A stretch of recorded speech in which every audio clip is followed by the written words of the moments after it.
Mac, we've got a new op, Chief announced excitedly, trying his best to hide his uneasiness, but his voice cracked slightly as though he were entering puberty. Where to this time? Mac asked, still focused on his rifle cleaning, but not missing Chief's obvious nervousness. We're searching for a missing 20-year-old girl. Sounds easy enough. Where are we spinning up to this time? Here in Texas or... No, overseas.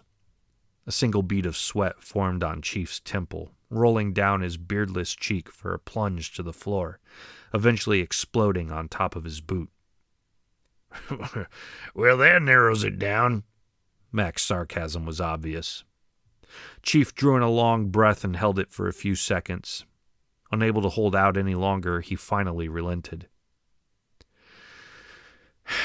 Mac, the girl went missing in Myanmar.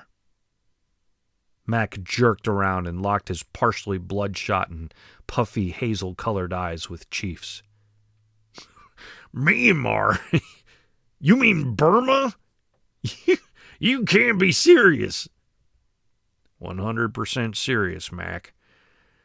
I've already deposited the family's payment.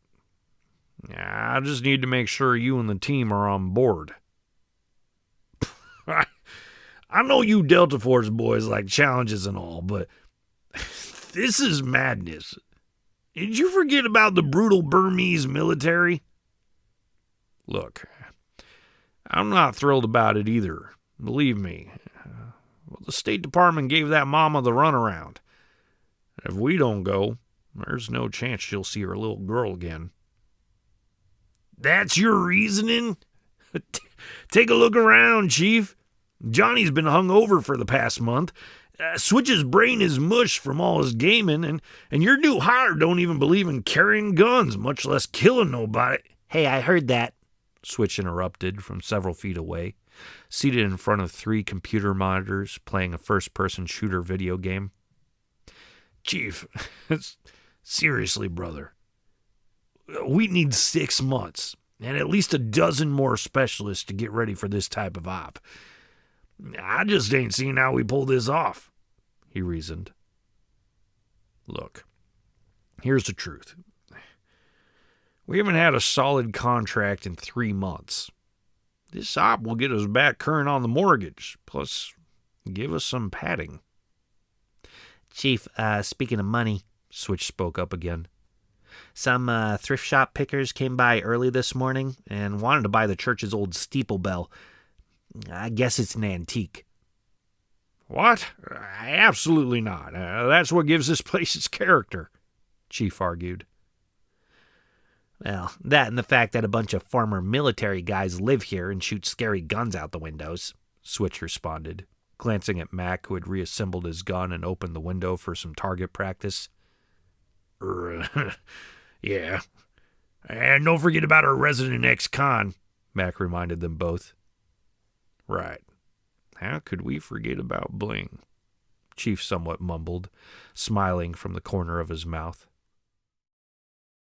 Mike, we've got to get out of here now. This place is a brothel. Wait, what? A broth? He wasn't putting it together as he tinkered with the window, trying to see why it had been boarded up. Just trust me. In 5 minutes, bam, bam, bam. As Sam attempted to explain their grave situation, someone knocked hard on the door. Who is it? Mike asked as he looked at Sam, still contemplating what she had told him. Yes, TJ, come join. It will be blessed. Don't open the door, Sam whispered. Okay, sure. Mike raised his voice, trying to sound congenial.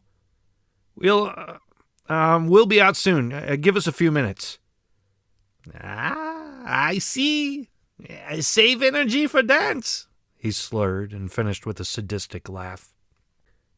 Sam, what's going on? Start from the beginning. I met a girl in the bathroom who came as a tourist like us, but they're forcing her to work here and service the men. Pimps, Mike. Human trafficking. We don't have a lot of time. I'll explain more when we leave. She's going to give us a distraction so we can slip out the front. That explains the windows. Oh, this can't be happening. I knew something was off about this place. He spoke aloud as he placed both of his hands on his head, anxiously pacing back and forth, unable to come to terms that people could be so evil. I'm going to text my parents in case something happens to us. That way they know, she stated, unzipping her pack to retrieve her phone. Yeah, good idea. Mike paced the room, his mind reeling from the new revelation as Sam rummaged through her pack. She couldn't locate her phone.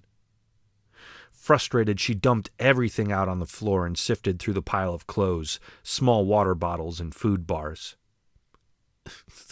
It's not here, Mike.